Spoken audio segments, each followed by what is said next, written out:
Hey everyone, Ramey here, and today what I'm going to talk about is buying a computer. I'm asked this question all the time as a professor of instructional technology. People ask me, what kind of computer should I buy as my first computer? What kind of computer should I get my parents? Or what kind of computer should I buy if I'm a gamer or a tech person? And going to buy a computer is not necessarily an easy thing. As a tech expert, I go and look at these websites and I'm sometimes confused about all the different stuff they're listing because they really do a good job of making it difficult for you to decide what you really need. So I'm going to try to break it down and make it really simple.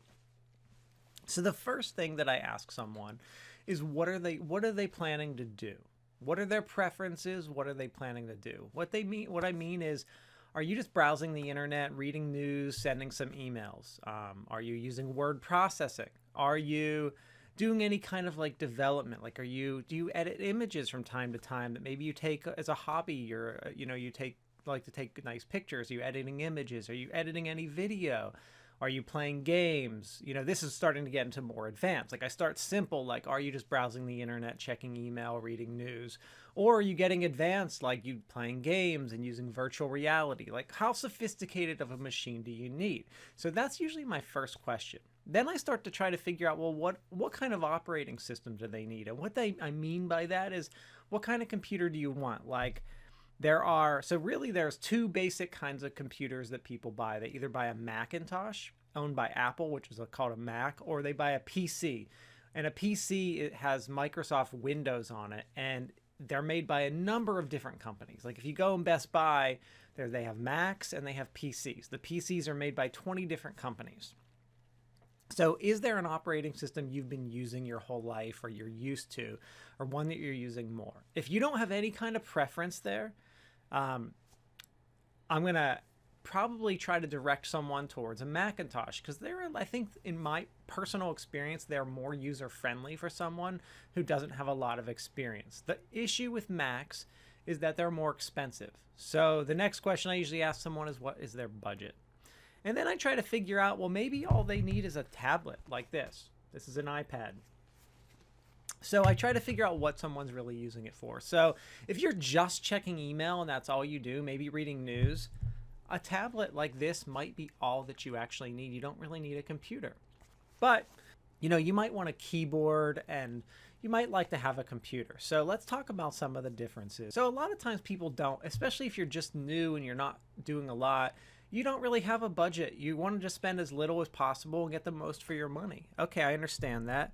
And then there are the people that are like, oh, I have a $4,000 budget, or maybe even you have an $800 budget. But, I try to work with what they have. So let's start from simple and try to talk through that. So we talk about budget, then we start to talk about size. Well, what size of a machine do you want? Some people, like my parents, as they've gotten older, like bigger machines because they want a big, nice size keyboard to type on. So we try to figure out, and usually they're looking at a laptop because they like to have it in the living room and kind of have it be mobile. But you could get a desktop. A desktop means it's like a tower, a machine that's staying in one place. You're not bringing it anywhere. Versus a laptop, which you can bring everywhere. So usually I tell people to get a laptop because people like to move their machines around, whether it's put it on the table or put it somewhere. Unless you specifically like have an office where this machine's going to stay forever, you should probably get a laptop. So I try to figure out what size they want. Average laptops are like about 13 to 17 inches, with 15 inches kind of being like the average. 13 inches is not bad. It's a pretty decent size laptop, but it's on the small end. Smaller than 13 becomes uncomfortable to type. And 17 gets a little overwhelming for people, seems a little too big. So that 15-inch mark, 13-inch mark are about what people are looking for. So we try to figure out what size they want. Then we start talking about actual features of the machine. And this is where budget starts to come into play. So the cheapest machines out there that you can buy that will work for someone who just wants to send email and browse the internet, the cheapest machines are about $400. So that's about what you're going to spend on a laptop has pretty much the lowest end specs and is still going to let you browse the web and, read the news and maybe open up like Microsoft Word or some kind of word processing software. About $400. Now, if you want to do more than that, like let's say you're like, well, I want to do that, but this is a family machine and My kids like to do some stuff on it. They like to play some games. You're probably going to try to up that a little bit, maybe to like $600 to $800, especially if you want the machine to last a few years. Because you know that the playing games and doing things like that can stress your system. So $400 is the minimum for like the browsing the web type of machine. So let's talk about what specs you really look at and what they even mean, because they have so much different terminology and call them so many different things. It can be so overwhelming for someone. Okay, so the first spec that I pay attention to that really makes a huge difference is called RAM. RAM, RAM. In the most basic terms, RAM determines how fast your machine is going to be able to do multiple things at one time. So like if I have my internet browser open and I have like my word processor open and I have like a game open at the same time, is my computer going to be really slow trying to do all of that? Or is it going to be okay? So the more RAM you get, the better. So as a bare minimum, you should be getting 8 gigabytes, 8 gigabytes of RAM. That's been my, it's 2019 right now. That's been my recommendation for about the last 2 to 3 years. And it'll probably stay my recommendation in 2020 if you're watching this then. So these recommendations aren't really going to change in 2020 or 2021. It just might get a little bit better. But 8 gigabytes. You can buy a $400 laptop for 8 gigabytes. I've checked Best Buy, Walmart, all the main places where you're going to go buy a PC. They all have them for that price. So you can buy the 8. So 8 gigabytes is the minimum I would look for. That's just for running a basic machine. Then let's talk about some of the other things you're going to care about on your machine. Next thing is hard drive space. So how much disk space, like how many files do you want to store on this machine? What are you using it for? You know, I personally use a cloud, but you may be watching this video or listening to this as a podcast and saying, I don't know what the cloud is. So if you don't know what that is, you're looking for hard drive space. How much space does it have? How many images and videos can I store on it? So you're going to want to look in gigabytes. How many gigabytes does it have? And you're going to try to find a machine that has hundreds of gigabytes as a minimum of space for you to store things. Hundreds as a minimum. Now, if you're a little more experienced and you know what the cloud is, and you put a lot of your files and stuff at the cloud, you don't really need to worry about disk space. You're going to probably do the opposite, and you can cut down that cost by getting a machine that has a lower amount of disk space because you don't really need it. Okay, the next feature that I look at are the ports, and that's like what cables go into the machine? Like what does it connect to? Like am I planning to, connect a separate monitor to this laptop, or am I trying to connect a TV? And you're probably not really doing anything with it, but you might want to connect your camera or your iPhone or something if you have a tablet, something like that. So you want to make sure that it has the right ports for what you're trying to connect it to. So when you go to the store and talk to the guy, tell him what you're going to connect it to so it has the right ports.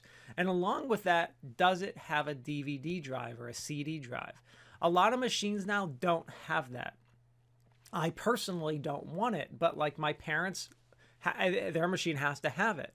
They want that DVD drive. They will like the physical discs. So make sure you're buying a machine that has that if you want it. Next thing is your processor. And this is going to be totally confusing for you because there's so many different types. So my recommendation for you is if you're buying a machine for low-end use, don't worry too much about the processor because you're going to be getting a standard low-end one until you start upgrading price. So as soon as someone tells me like they want to do gaming and increasing the price of their machine, or this is a family machine for the kids to do stuff because I see what my kids are doing at school and what they're using, I tell them to start, I say at least at a minimum double the price of the lowest end. So lowest end is $400. Let's double that to $800. Now, what are we going to start to look at in the $800 range? I'm going to get a better processor. I'm probably going to get more than 8 gigabytes RAM, probably like 12 to 16. So I'm going to start, and I'm also probably going to get a better video card. That's what's going to make that gaming machine more money than the lowest end machine. And there is a big difference if you're trying to do that higher end stuff. All right, then there are a few other features that you're going to want to look at. So there's screen resolution. That's simply like how clear is the picture. For most people, honestly, that doesn't make a difference to them whatsoever.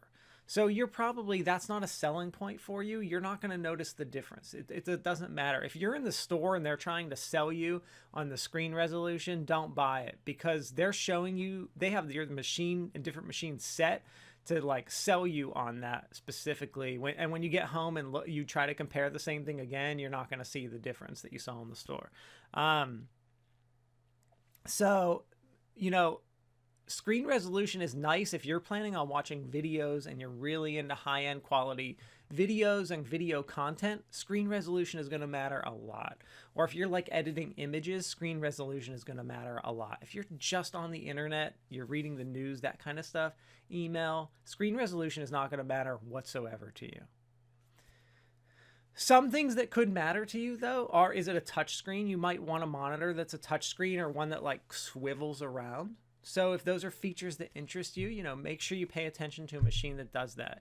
And then one recommendation I have for everyone is buy a warranty. The best warranty you can buy for the machine for as long as you plan to keep it. Why do I say that? I've had too many machines that I've taken impeccable, such good care of, that have just broken because they were just lemons, or there was a faulty piece somewhere. And sometimes they just consistently break, and it's a huge headache. So I really encourage, if you want to have the machine for, 4 years, I really encourage people to get the 4-year warranty. I know it can add a significant cost to a machine, but at the bare minimum, make sure you at least get like a year or two, just so you know if it's a lemon or not, to cover yourself, so you're not just out of luck and don't have a machine. So those are the basics of buying a computer and what to look for. I tried to make this really simple and just talk about the basic things. So again, do you want a Mac or a PC? That's an Apple computer or Windows. Apple, or when you're buying an Apple machine, that that they start at well over $1,000. So there is no such thing as a $400 Apple machine. PCs with Windows you can buy for that $400 range. So if that's a difference, think about that. Then I talked about the size of the machine. The 15 inches is standard, 13 is as low as you pretty much want to go, 17 is probably as big. Then we talked about RAM, minimum of 8 gigabytes. There should be no reason you get less than that. An 8 gigabyte machine is $400.